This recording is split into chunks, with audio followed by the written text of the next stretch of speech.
ওরা আপনার রিজিক, শোনেন এই জায়গাটা ভালো করে শোনেন, ওরা আপনার ভিতরে একটা টেনশন ঢুকিয়ে দিয়েছে, পরিবারের মাধ্যমে হোক আর সমাজের মাধ্যমে হোক, অথবা এই আপনার এই সোসাইটির মাধ্যমেই হোক, রাষ্ট্রের মাধ্যমে হোক না কেন, টেনশনটা হচ্ছে যে আপনার বেকারত্ব আপনাকে দূর করতে হবে, রিজিকের পেরেশানি আপনার ভিতরে ঢুকিয়ে দিয়েছে। প্রতিটা যুবককে জিজ্ঞাসা করেন, দেখবেন পেরেশান যে খাবো কি আর জীবনে করবোটা কি। দেখবেন মানে ভাবখানা এমন যে ও যদি 5 ওয়াক্ত নামাজ পড়ে, কোরআন তেলাওয়াত করে, রোজা রাখে, আল্লাহর হুকুম সব মেনে চলে, হ্যাঁ খুব মুত্তাকি মানুষ, পরেশগার মানুষ, কিন্তু বেচারা একটা ছোট মুদির দোকানে কাজ করে, বেচারা একটা ধরেন সবজি বিক্রি করে বা হালাল কোনো কাপড়ের ব্যবসা করে, ওর ভাবখানা এমন জীবনটাই নষ্ট হয়ে গেল, আমার জীবনে কিছুই করতে পারলাম না, কি করলাম জীবনে, নিজের পায়ে দাঁড়াতেই পারলাম না। এই যে কনসেপ্টটা মাথার মধ্যে ঢুকিয়ে দিয়েছে, এটা ওই পশ্চিমাদের থেকে আসছে আর কি, পশ্চিমা থেকে দেশে দেশে, এই দেশ থেকে গভর্নমেন্ট এবং সমাজের মাধ্যমে সব যুবকদের মাথায় মাথায় জীবনে প্রতিষ্ঠিত হতে হবে, দাঁড়াতে হবে। এর মাধ্যমে আপনি কি বোঝাচ্ছেন?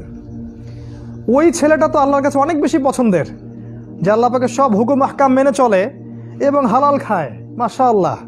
আল্লাহ পাক তাকে সত্যবাদী নবীদের মর্যাদা দিবেন ইনশাআল্লাহ।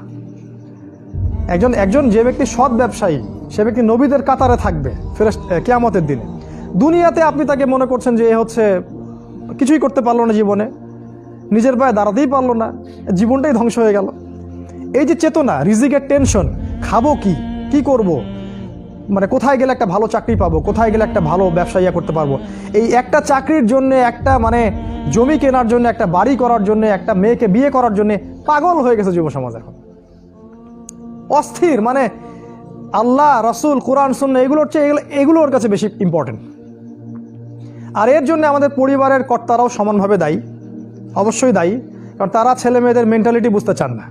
যদি কোনো ছেলে বলতেও চায় যে না আমি আল্লাহর পথে চলবো, আমি ইসলাম নিয়ে থাকবো, অল্পতে আমি সন্তুষ্ট, বাবা মা প্রেশার ক্রিয়েট করবে, না সবাই কত এগিয়ে গেল, তুমি পিছিয়ে পড়ছো, ও বিসিএস ক্যাডার হয়ে গেল, ও ব্যাংকে জব করতেছে, ও এখানে জব করে, ও তোমার বন্ধু দেখো কি করতেছে, তুমি পারো না।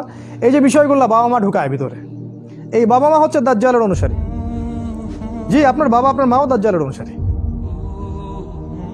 এবং এরকম অনুসারী দিয়ে সমাজ ভরা এখন।